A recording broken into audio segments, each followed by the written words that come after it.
നീ വന്ന് കയറിയത് എന്നോട് അനുവാദം ചോദിച്ചിട്ടല്ല. പക്ഷെ തിരിച്ചു പോണമെങ്കിൽ അത് വേണം. മിടുക്കനാണ്, ആൺകുട്ടി.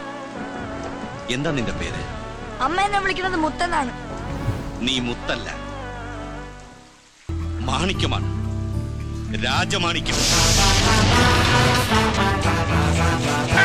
അയാൾക്ക് ഏത് വകയിലുണ്ടായ നായിന്റെ പോലെ എന്നെ ഭരിക്കാൻ പറഞ്ഞത് പറയാതെ വിടില്ല.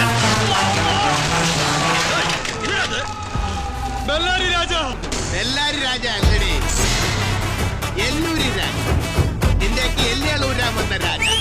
തർക്കങ്ങൾ തീക്കാൻ വന്നവരെ തല്ലി പുറത്താക്കുന്നത് ശരിയാണ്. ഇനി ഇവിടുന്ന് അങ്ങോട്ട് രാജരത്നമുള്ള സാറിന്റെ സകല സ്വത്ത് സമ്പാദ്യങ്ങളുടെയും അവകാശം. നമസ്കാരം. ഇനി ഞാൻ നിന്റെ കൂടെ വരണമെങ്കിൽ ആ കിടതാപ്പുഴല്ലാടുത്ത് എന്റെ വീടിന്റെ നട നീ 10 പ്രാവശ്യം കയറി ഇറങ്ങണം. ഇപ്പൊ ഞാൻ ഇറങ്ങിയത് വേറൊരു വഴിക്കാണ്. ഈ ബെല്ലാരി രാജ ഒരു വഴിക്ക് ഇറങ്ങണമെന്ന് നിരൂപിച്ച ആ വഴിക്ക് എന്നെ പോകും. നല്ല ചെല്ലുവിളിയുള്ള എണ്ണമാണ്.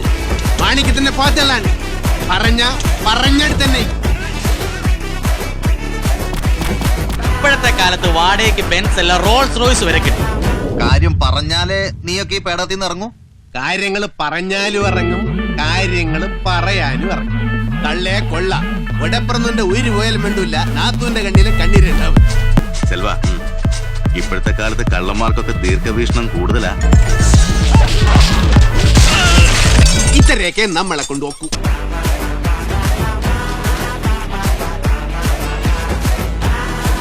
ഈ അഭ്യാസം എടുത്ത് വേണ്ട, കളിയുറ കണ്ടവനെ ഞാൻ ഇപ്പൊ കളിക്കാൻ വന്നല്ല, വിളിക്കാൻ വന്നതാണ് നാളത്തെ ചടങ്ങിന്. ആര് പോയി കാണിച്ചാലും അടിച്ച് മൂക്കവണ്ട കയറി കളഞ്ഞു.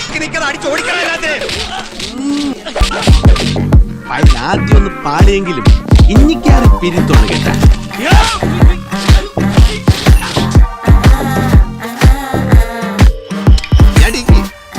ആളെ കാണാനാണെങ്കിൽ ആ കൂളിംഗ് ഗ്ലാസ് അങ്ങ് എടുത്താ മോനെ. പോലീസിന്റെ മൂത്തോക്കി നിന്റെ ആശാൻ അറിയാം. ഈ വിക്രമനിട്ട് കൊട്ടിയ 1-ന് 10 തിരിച്ചു സാറിന് അറിയാവില്ലേ? എനിക്ക് 4 കാലുള്ള പോത്തുകളോട് പെരുമാറിയാണ് പഴക്കം. ഇനി നിന്നെ പോലത്തെ 2 കാലുള്ള പോത്തുകളോട് ആ പഴക്കം വെച്ച് പെരുമാറണമെങ്കിൽ അങ്ങനെ തന്നെ ആവട്ടെ. വഴിയിലത്ര കിടക്കണം വച്ചു ഈ ഉലകത്തില്. നിന്നാണെന്നാ ഉള്ള പറയാവില്ലേ, നീ പുലിയാണ് കേട്ടാ.